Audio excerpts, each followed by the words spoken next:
Bonjour à tous, je suis Christelle, sorcière multicasquette et créatrice du podcast Ma vie de sorcière. Je te partage toutes les semaines des réflexions, des astuces de sorcière, de la magie que tu peux mettre facilement au quotidien pour oser enfin être réellement qui tu es et révéler ta puissance. Si cela te plaît, je t'invite à partager les épisodes à des proches et aussi à venir y mettre une jolie note et un joli commentaire sur la plateforme de ton choix. Et si tu veux aller plus loin, tu peux me rejoindre dans le Coven Initiation afin d'en apprendre plus sur la sorcellerie et l'énergétique, de rencontrer des sorcières passionnées comme toi et de pouvoir créer ta propre magie. Et c'est parti pour l'épisode du jour. Hello sorcière, bienvenue dans ce nouvel épisode de podcast. Je suis Christelle de ma vie de sorcière et aujourd'hui on va parler de la psyché. C'est une question que vous m'avez posée parce que c'est vrai que c'est quelque chose dont je parle beaucoup et avec lequel je travaille énormément, que ce soit dans mes coachings, que ce soit lorsque je fais des conférences dans le Coven Initiation.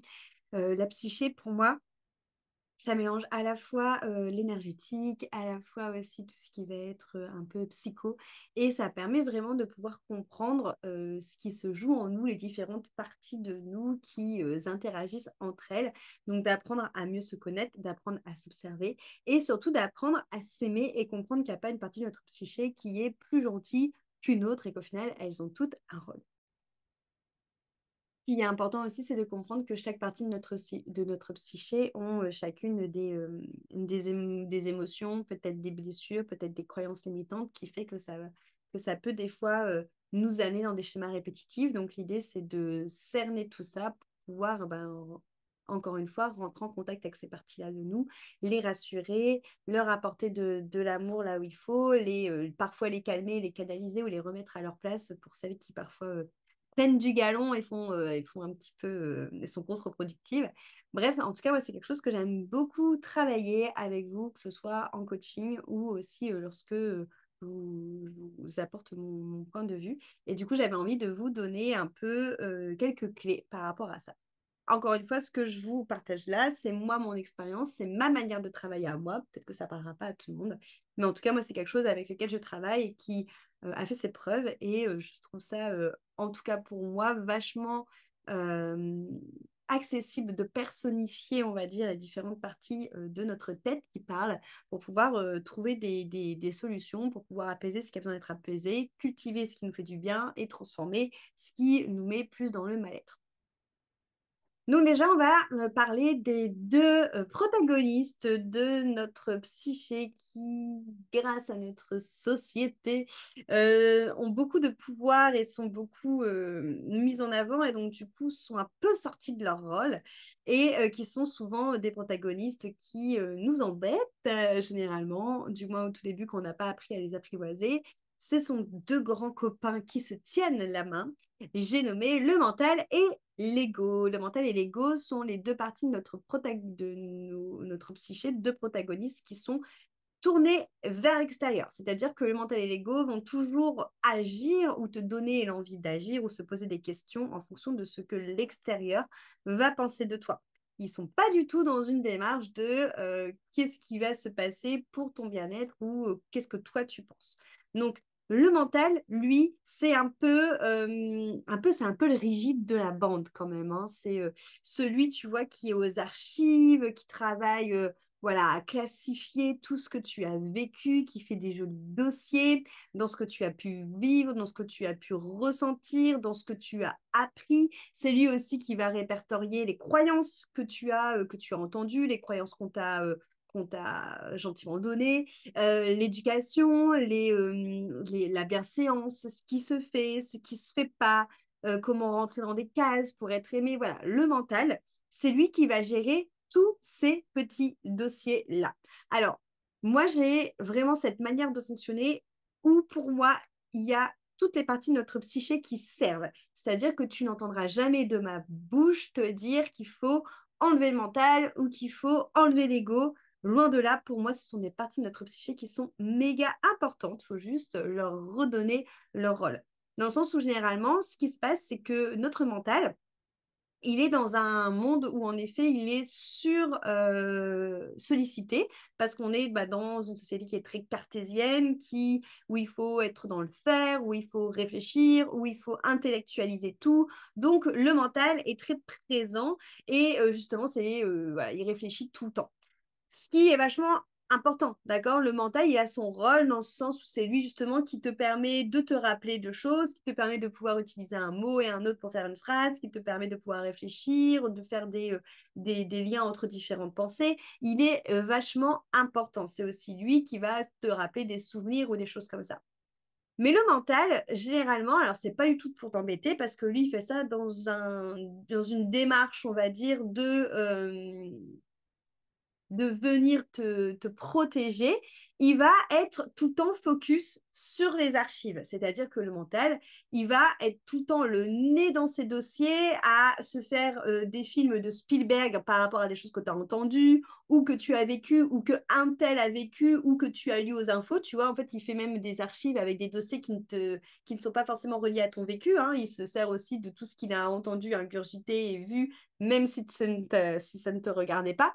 Et il va te mettre sans arrêt des warnings dans le but de te mettre en garde. Par exemple, tu vas vivre une situation, il va te faire sonner la petite alarme là-haut en disant doulou, doulou, doulou. Attention, tu as vécu ça quand tu avais 6 ans. Un tel, du coup, ne t'a plus jamais prêté son goûter. Peut-être que maintenant que tu en as 35, il peut se repasser quelque chose. J'extrapole exprès, ok? Mais tu comprends du coup l'idée, c'est que le mental, il fait ça pour pas que tu revives la blessure de la petite de 6 ans qui s'est fait rejeter et qui avait plus de goûter, et que ses copains ne voulaient plus en prêter, tu vois. Alors que maintenant, tu n'as plus 6 ans, que tu es une adulte, que tu as 35 ans, que tes copains de la cour de récré, c'est fort probable que ce ne soient plus les mêmes copains que tu as aujourd'hui et que surtout, ce n'est plus la même situation. Donc, le mental, c'est en ça qui est dangereux, c'est que même si dans le fond, il n'est pas méchant parce qu'il veut te protéger et qu'en fait, il tient très à cœur son rôle d'archiviste, ben, en fait, il ne se met pas à jour. Du coup, pas du tout. Et donc, c'est pour ça que c'est important de faire comprendre au mental que tu n'es plus cette même personne et que des fois, il sonne la sonnette d'alarme un peu trop. Ce qui fait que du coup, c'est souvent ça qui te fait rentrer dans des schémas répétitifs. Parce que par exemple, si je garde la même histoire, tu vois, et que tu écoutes ton mental et que tu te dis ah oui, c'est vrai, j'ai vécu ça. Ah là là, bah, qu'est-ce qu'il faut que je fasse? Du coup, tu commences à tomber dans des ruminations, à te dire est-ce que j'ai bien fait de faire ça? Est-ce que j'ai bien fait de dire ça? Et mon Dieu, si un tel pense ça, nanana, nanana, ça fait que tu te prends la tête, que tu te retrouves peut-être à envoyer des messages qui n'ont ni queue ni tête à cette personne en l'occurrence, alors que bah, en fait, il s'est rien passé et que la personne en fait en face elle te trouve relou parce que tu te prends la tête pour rien, parce que tu t'imagines des films et tout ça et que du coup ça nuit à la relation et que ça met un terme à cette relation, tu vois. C'est ça le problème du mental, c'est qu'en fait en voulant te protéger, mais comme il ne t'a pas mis à jour de ce qui tu es maintenant et de tes relations actuelles et de la situation actuelle, il peut dégrader les choses. Donc l'idée c'est de faire comprendre au mental qu'il est hyper important parce qu'encore une fois c'est lui qui permet de réfléchir, mais qu'il n'est pas celui qui tient les rênes parce que tu n'es plus la même personne qui a tant de temps, que du coup, il y a aussi plein de choses sur lesquelles lui se base qui ne t'appartiennent pas vraiment, mais qui appartiennent à tonton Janine, tata Janine que tu as eu dans les repas de famille, par exemple. Enfin, voilà, c'est de faire comprendre au mental, en fait, que même si clairement on l'aime et qu'il sert à énormément de choses, il faut en fait qu'il se mette à jour. Et souvent, le mental, il est accompagné de notre ami Lego. Hein, ils sont un peu cuisiniers tous les deux, ils se tiennent la main parce qu'ils sont tous les deux tournés vers l'extérieur. Le mental, dans le sens où c'est lui, bah, justement, qui va être tourné dans les archives qui t'a été donné par l'extérieur. C'est lui aussi hein, qui va être le juge intérieur, qui va te comparer aux autres. Voilà, tout ça, c'est le mental hein, qui va faire ses commentaires là-dessus. Et Lego, il est tourné vers l'extérieur parce que c'est lui aussi qui va être dans cette notion, justement, d'interaction sociale et aussi quelque part de comment est-ce que je place ma valeur, mon estime de moi et ma confiance en moi en lien avec les autres. C'est pour ça qu'il est tourné vers l'extérieur aussi également. L'ego, lui, même principe que le mental, il n'est pas fondamentalement méchant parce que le but de l'ego, à mon sens, c'est de venir protéger ce qui se joue à l'intérieur de toi. C'est que le but fondamental de notre ego, c'est que c'est censé, quand un ego est bien aligné, censé être lui qui tape du poing sur la table quand on te manque de respect ou quand on ne respecte pas tes limites et qu'on essaye d'aller plus loin. C'est lui qui est censé interagir et dire je t'ai dit non, mon petit gars, ça me convient pas, donc tu calmes ta joie. Sauf que, encore une fois, l'ego, je dirais que c'est encore plus subtil que le mental, dans le sens où on est dans une société, pareil, qui nourrit l'ego avec les réseaux sociaux, avec voilà, toute cette chose-là, où on est quand même très dans cette notion de se montrer, mais toujours d'une manière égo, donc un peu superficielle, parce que c'est pas forcément montrer notre cœur, mais montrer notre image, on va dire notre enveloppe, tu vois, être vraiment dans cette notion un peu d'illusion. Donc d'ailleurs, c'est relié à l'ego, hein, toute cette notion un peu de théâtre, de jeu, d'illusion, tout ça, tout ça. Mais en même temps, une personne qui a vraiment confiance en elle, qui va peut-être potentiellement se la péter, je mets des guillemets quand je dis ça, qui va justement être sur le devant de la scène et tout ça, et qui va s'assumer et oser, va être tapé dessus parce qu'on va lui dire ça va, tu passes encore les portes avec tes chevilles, t'as la grosse tête, voilà, tous ces genres de réflexions. Ce qui fait que ça nous donne une société qui nourrit l'ego, mais en même temps, si t'es trop dans l'ego, tu te fais taper dessus. Donc, moi, j'ai vraiment d'empathie pour notre ego, où je me dis, mais le pauvre, en fait, ça va être super dur pour notre ego de savoir où et comment, du coup, se mettre. Donc l'ego, lui, son but est souvent ce qu'il fait de manière pas forcément, comment je vais dire, à droite, c'est qu'il essaye de protéger notre enfant intérieur, généralement c'est lui, de blessures. On en parlera après, mais l'enfant intérieur, c'est lui qui va être relié à toutes nos blessures profondes. Et en fait, souvent, l'ego, lui, et le mental, hein, parce qu'il marche à deux, hein, ce qu'ils retiennent, c'est que, OK, ça, c'est sa blessure, ça lui a fait vraiment mal, on va faire en sorte qu'elle ne le revive plus jamais. Donc le mental, lui, va être là avec son bouton, tu vois, son warning pour dès qu'il y a un truc qui se rapproche trop des archives, il sonne l'alerte. Et l'ego, lui, il va être en mode, je joue un rôle, je me mets un masque pour éviter de retomber dans cette blessure ou pour éviter de montrer que ça me touche. Typiquement, le fameux, le plus connu des masques, mais il y en a tout plein d'autres qui peut se jouer, c'est ce qu'on va retrouver dans le triangle de Cartman avec le sauveur, la victime ou le bourreau, où c'est l'ego qui va nous faire rentrer là-dedans parce que c'est quelque chose qu'on maintient, qu'on connaît depuis longtemps, c'est un rôle de théâtre qu'on joue et qui nous évite de montrer vraiment profondément ce qui nous touche, d'être authentique et d'être vulnérable. Lorsque tu te places dans la blessure de victime, c'est parce qu'il y a un côté de toi que ça arrange d'être victime, parce que ça noie peut-être le poisson de quelque part, ou parce que ça te permet de répondre à une blessure, parce que si je suis victime, on va s'occuper de moi, et peut-être que du coup, en étant victime, les gens ne m'abandonneront pas parce qu'ils verront que j'ai besoin d'eux, tu vois, peu importe, mais souvent ça répond à une blessure et c'est ce que notre ego veut. En fait, l'ego, lui, il a une manière de penser qui est assez singulière, je te l'accorde, mais il se dit, je vais rentrer dans ce genre de subterfuge et dans ce genre de pièce de théâtre pour faire en sorte que ça ne souffre pas avec la blessure que j'ai depuis, la blessure du cœur, quoi, on va dire, en gros. Et donc, il va faire en sorte de créer des rôles, de créer des impostures, de te faire rentrer dans des jeux de scène pour justement te protéger de tout ça, pour un ego qui n'est pas équilibré. Un ego qui est équilibré, il va être présent, il va savoir, et comme le mental, ça va être des parties de nous qui vont se ranger derrière le cœur, donc qui vont plus tenir les rênes, mais qui vont se ranger derrière le cœur pour se dire, OK, le mental, il réfléchit, quand il faut réfléchir, par exemple, si j'ai un projet de cœur qui m'anime, c'est le mental qui va réfléchir au plan d'action pour comment le mettre dans la matière, qu'est-ce que je dois contacter, comment je dois faire, tatati tatata, ça c'est le mental qui va le faire. Donc le mental derrière le cœur, il est vachement utile. Tu vois, souvent je dis en fait c'est les chevaliers du cœur. Le mental derrière le cœur, il est vachement utile parce que c'est lui qui va permettre de mettre les projets de cœur, les projets qui te font vibrer dans la matière et de pouvoir les faire avancer.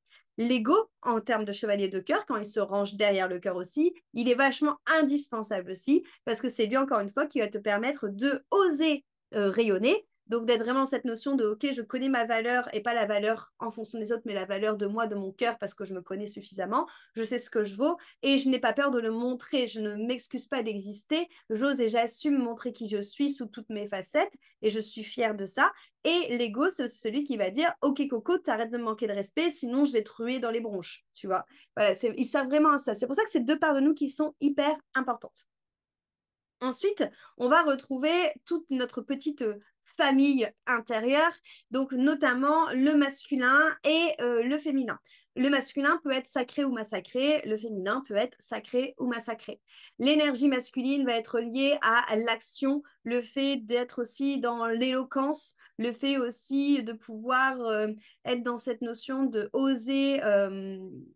En gros, si on parle en termes de chakra, alors le mental va plus être associé à la tête. Alors, ça peut être associé à un coronal qui va être en effet pas forcément harmonieux, on va dire, mais dans cette notion de surmentalisation, dans cette notion justement de aussi se prendre la tête, de ne pas réussir à lâcher prise. L'ego, il va être associé au plexus solaire. Et au niveau des chakras, tu as des chakras à polarité yin et des chakras à polarité yang, donc des chakras associés au masculin sacré ou massacré, et des chakras associés au féminin sacré ou massacré. Les chakras associés au masculin, ça va être du coup le racine, le plexus et la gorge, d'où le fait que tout ce qui va être le fait d'être dans l'action, dans la matière, le fait de oser justement se montrer, de rayonner et le fait d'être dans l'éloquence, c'est très relié à l'énergie masculine. Là où les chakras féminin, qui sont du coup le chakra sacré, le cœur et le troisième œil, vont être des énergies beaucoup plus reliées aux énergies féminines. Donc le fait de pouvoir créer l'énergie qui va être maternante, tout ce qui va être création en règle générale, le fait de pouvoir donner et recevoir, très important, et le fait aussi de pouvoir être dans cette notion d'amour inconditionnel, et le fait de faire preuve aussi d'écoute et de discernement. Ça, c'est des énergies beaucoup plus féminines. Donc, en gros, ça te donne les mots-clés qui sont associés à ton énergie masculine et à ton énergie féminine. L'idée, c'est d'avoir les deux qui sont équilibrés parce que c'est un couple intérieur. C'est-à-dire que tu vas avoir des femmes qui vont avoir un yang très prononcé. Et l'idée, ça va être de ramener un peu le yin. Comme tu vas avoir des femmes qui vont être très yin, mais on a besoin aussi d'avoir du yang dans une personnalité pour pouvoir ne pas être que dans la créativité et dans le côté j'ai plein d'idées, je me laisse guider par la vie, je suis créatif, je suis clairvoyante, je donne. Mais au bout d'un moment, on est quand même dans la matière. Donc, le masculin nous permet aussi de mettre des choses dans la matière. En fait, en gros, l'énergie féminine, on va dire que c'est tout le côté idée, créativité, le côté de savoir voir plus loin, tu vois, voilà, d'entendre, de donner, d'aimer, de vibrer. Et le yang va permettre à l'énergie yin de se sentir en sécurité pour développer tout ça et va surtout permettre de mettre en matière tout ça parce que c'est le yang qui va créer le cadre pour que l'énergie yin puisse prospérer et créer. Et c'est le yang après qui va se dire, OK, il y a tout ça comme énergie, il y a tout ça qui fait vibrer, viens, on met en matière. Hop, on actionne, on met cette énergie en matière. Donc, c'est hyper important d'avoir les deux énergies, que tu sois un homme ou une femme, qui soient équilibrés. Et souvent, quand notre couple intérieur n'est pas équilibré, c'est fort probable qu'on se rend compte qu'à l'extérieur, ça se reflète sur notre couple. Généralement, par exemple, des femmes qui vont être dans l'énergie triangle vont se retrouver avec un partenaire qui va soit être encore plus yang qu'elle, donc potentiellement un yang massacré plus, et ou avec un mec qui aura une énergie plus yin, et inversement. Tu vois, ça s'équilibre comme ça. Donc, au plus tu vas avoir une énergie qui va être harmonieuse à l'intérieur de toi, au plus déjà ça va faciliter plein de choses dans ta life, et au plus aussi ton couple extérieur va se rééquilibrer naturellement ou pas, hein, parce que si la personne en face n'a pas envie de se rééquilibrer, ben, ça fera peut-être un turnover de partenaires ou pas. Enfin, peu importe, il peut y avoir plein de manières, mais en tout cas, ce couple intérieur est hyper important aussi dans le bon déroulement de ta psyché. Après, moi, pour avoir justement formé des personnes à tout ce protocole-là et pour avoir se rendre compte de certaines choses, il y a des blessures aussi de l'âme qui vont être associées à différentes parties de notre psyché. Par exemple, tu vas avoir souvent la blessure que moi j'appelle la blessure d'incarnation, donc la blessure la plus profonde qui va être associée à l'enfant intérieur parce que c'est quelque chose qui peut être même in utero ou qui peut être vrai dans la tendre enfance. Mais ça ne veut pas dire que tu as qu'une seule blessure. Après, tu as les blessures, on va dire, un petit peu plus superficielles qui sont données par ton vécu, par tes expériences de vie que tu vis là, dans cette incarnation, ou dans d'autres incarnations, ou même en transgénérationnel, qui peuvent être reliées à une partie de ta psyché. Par exemple, moi, j'avais la trahison, mais la trahison était reliée à mon énergie féminine. C'était mon féminin qui était à cette époque-là massacré, qui était associé à cette énergie de trahison, par exemple, donc à cette blessure de trahison. Donc, quand j'ai traité ma blessure de trahison, j'ai traité ma blessure de trahison en me connectant à mon énergie féminine et en travaillant avec elle dessus, par exemple, pour te donner une idée.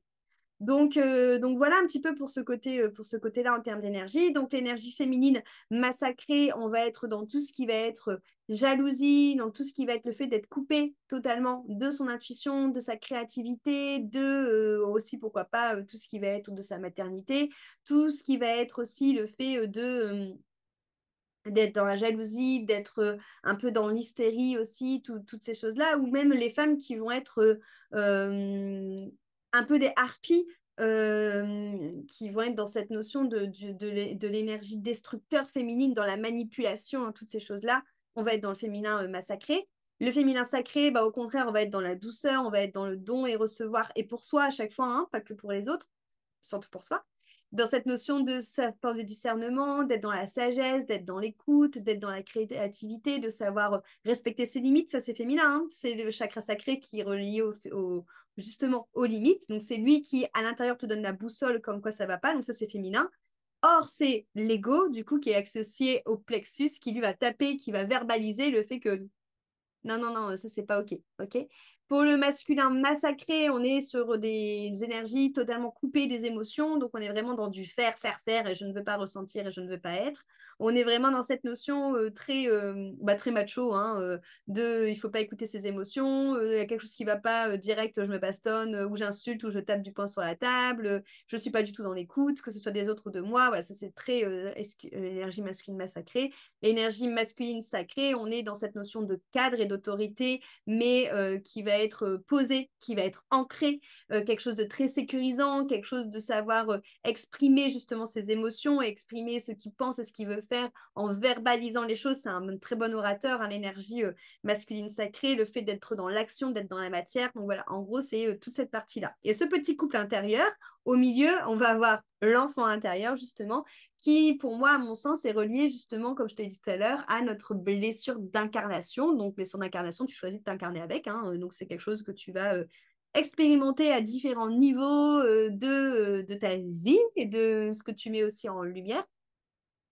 Et cet enfant intérieur, il va être lié à notre spontanéité, à notre authenticité, à notre créativité également. C'est vraiment voilà, cet enfant qui vibre, qui a plein d'idées, plein de rêves, plein d'envies, qui s'émerveille devant la nature, devant les choses de la vie, devant la beauté, et qui au contraire, ben, voilà, tout le contraire, hein, quand justement quand il n'est pas pris en compte et quand il est pas guéri, quand il n'est pas mis en lumière, qui peut aussi se retrouver dans le mutisme, qui peut se retrouver justement dans cette notion d'être envahi parfois par des peurs, par des craintes, par des blessures qui n'ont pas été traitées, par un enfant qui n'a pas été entendu, voilà, toutes ces choses-là. Donc l'enfant intérieur est très important parce que c'est la part de nous qui est vraiment authentique et qui est vraiment pétillante, mais que on a essayé de faire entrer dans des cases pour être accepté par nos pères et par la société. Père, P-A-I, hein, R-E, pas père, père. Et dans notre société. Et après, on a le cœur aussi au niveau de la psyché. Le cœur, pour moi, c'est cette partie de notre psyché qui est vraiment reliée à quelque chose de plus grand, qui va être reliée à notre surmoi. Donc, vraiment, cette partie qui est reliée au grand tout, à nos aspirations profondes, à l'amour universel, à tout ce qui est inconditionnel et universel, à tout ce qui est beaucoup plus grand que nous, du coup. C'est quand tu sens que ton cœur se pousse des ailes et que tu te sens vraiment connecté par une force encore plus grande que toi, ça, c'est le cœur. Le cœur, généralement, lui, à mon sens, en tout cas, il est pur et c'est rare que lui-même soit entaché par des blessures ou, comment je veux dire, par des blessures ou des croyances ou des peurs. Pour moi, c'est les autres parts de ta psyché que je t'ai parlé avant qui vont mettre des filtres devant, qui vont se couper de ce cœur. Mais le cœur en soi, pour moi, il est tellement relié à quelque chose de plus grand qu'il n'est jamais atteint. Mais c'est tout ce qui va se jouer avant, en fait, qui va faire que parfois on n'est pas du tout connecté au cœur, ou qu'on va avoir des peurs, ou qu'on va se sentir éloigné du tout, qu'on va même pas comprendre ce qu'on fait là. Toutes ces choses-là, pour moi, c'est toutes les autres parts de la psyché. Donc ça, c'est les parts de la psyché avec lesquelles je travaille, notamment lorsque je fais des soins énergétiques. Mais il y a aussi d'autres parts avec lesquelles je travaille de la psyché, comme par exemple la part d'ombre, qui est la part d'ombre, c'est toutes les parts de toi que tu ne veux pas montrer, que tu réfrènes, que tu veux mettre sous le tapis, dans le placard, parce qu'on t'a dit que c'était bouh, caca, beuh, et que en fait, fallait pas les montrer, et que tu allais du coup être rejeté, pas être aimé, jugé si tu les montrais. Donc, c'est pas des parts de toi qui sont mauvaises parce que, encore une fois, je te l'ai dit, moi, je ne te dirai jamais qu'il faut que tu enlèves une part de ta psyché. Pour moi, elles ont tout un rôle, elles sont toutes là, elles sont toutes bonnes. C'est juste que parfois, elles ont des incompréhensions, qu'elles ont des blessures, qu'elles ont des peurs qui t'ont été données et qui fait que du coup, tu les as un peu diabolisées. Mais la part d'ombre, c'est pas une part de toi qui est diabolique, qui est méchante, loin de là. C'est juste une part de toi qui n'est pas comprise et qui est peut-être enfermée dans le placard depuis je ne sais combien d'années et qui forcément, bah, quand elle sort, c'est violent parce que c'est comme si que tu retenais un tsunami dans ton placard et que le jour où tu ouvres la porte du placard, tu te prends une grosse vague dans la gueule et tu dis oh mon Dieu, je ne comprends pas. Mais c'est logique, tu vois, que si tu aurais ouvert la porte, peut-être que les gouttes, elles se seraient écoulées petit à petit et que du coup, ça aurait pas fait ça. Donc, on a la part d'ombre, on a la part de lumière. Pareil, notre part de lumière, elle n'est pas forcément lumineuse, hein. La part de lumière, c'est la part de nous qu'on veut montrer justement à l'extérieur. Ça arrive souvent que des fois, c'est notre part dite, on va dire, comment je veux dire, notre part rayonnante, notre part justement qui est sage, notre part qui justement veut se montrer, qui finalement se retrouve à être la part d'ombre parce qu'on a plus peur de rayonner que peur d'être dans l'inconnu, enfin dans le... Ouais, que peur d'être pas vu finalement. Et donc souvent c'est notre peur d'être vu, notre peur d'être rayonné qui se retrouve être dans notre part d'ombre. Et finalement cette partie de nous qui ne veut pas être vue, qui se retrouve être notre part de lumière. Tu vois, donc ça veut rien dire en fait. Donc c'est ça vraiment, c'est hyper important de te poser la question de qui a jugé que ma part de lumière était lumineuse et qui a jugé que ma part d'ombre était ombreuse. Souvent, c'est toi. Mais c'est toi pas tout seul, c'est toi parce que tu as eu des injonctions qui t'ont fait avoir ce jugement-là sur les parts de toi. Mais tout ça pour te dire que ces parts-là sont aussi méga importantes pour le travail de toi. Et après, en effet, bah, tu as aussi bah, voilà, tout simplement ton surmoi qui va être, à mon sens, relié au cœur et qui est voilà, cette partie divine, on va dire, à l'intérieur de nous, hein, qui est reliée du coup voilà, à tout ce qui est plus grand, qui est relié au tout, à l'univers, à la vie, t'appelles ça comme tu veux. Et moi, j'aime beaucoup travailler avec tous ces pans-là. Après, je rajoute à ça parce que il y a tout ça qui crée ta personnalité, mais il n'y a pas que, hein, il y a bien sûr tout ce qui va être après influence de l'astrologie, de la numérologie, des éléments qui te composent en Ayurveda, voilà, et on va retrouver énormément de choses qui vont constituer une personne, mais pour le travail personnel, je trouve ça hyper important de prendre en compte toutes les différentes parties de notre psyché. Voilà. J'espère que ce podcast t'aura passionné. Moi, j'adore parler de ça, j'adore travailler avec vous autour de ça. Je trouve ça méga.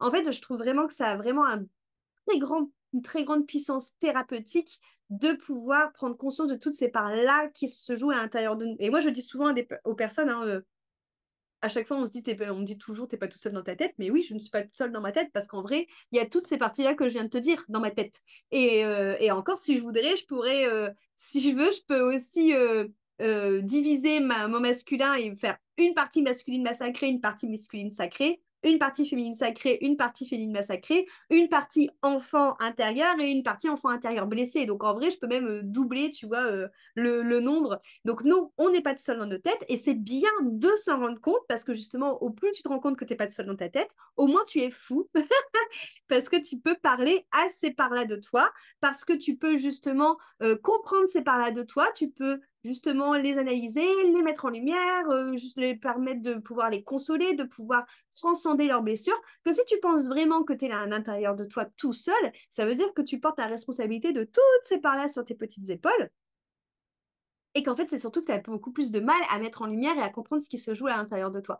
Donc moi, je continue à vous dire que non, vous n'êtes pas tout seul à l'intérieur de vous. Vous avez toutes ces parts-là de vous qui vous composent et on a la responsabilité de s'occuper de toutes ces parts-là de nous, de leur apporter de l'amour, de la compréhension, de la mettre en lumière pour aller mieux, pour mettre de la responsabilité dans nos actes. Et comme je dis toujours, ça permettrait à tout le monde justement de pouvoir déjà se mêler de son cul. Et si tout le monde se mêlerait de son cul, la Terre irait beaucoup mieux, surtout que ça nous permettrait d'apporter de l'amour à soi, ça nous permettrait de nous accepter tel qu'on est en entièreté, de nous aimer tel qu'on est en entièreté. Et pareil, si tout le monde ferait ça, la Terre se porterait énormément mieux parce que tout le vivant serait aimé et respecté. Donc, je t'invite à aller voir les parts de ta psyché. Si ma manière de voir les choses te parle et si tu as envie justement qu'on parte dans ce voyage ensemble, je te laisse me contacter par mail ou directement prendre un call avec moi pour notamment échanger sur l'accompagnement en individuel, donc one-one, ensemble.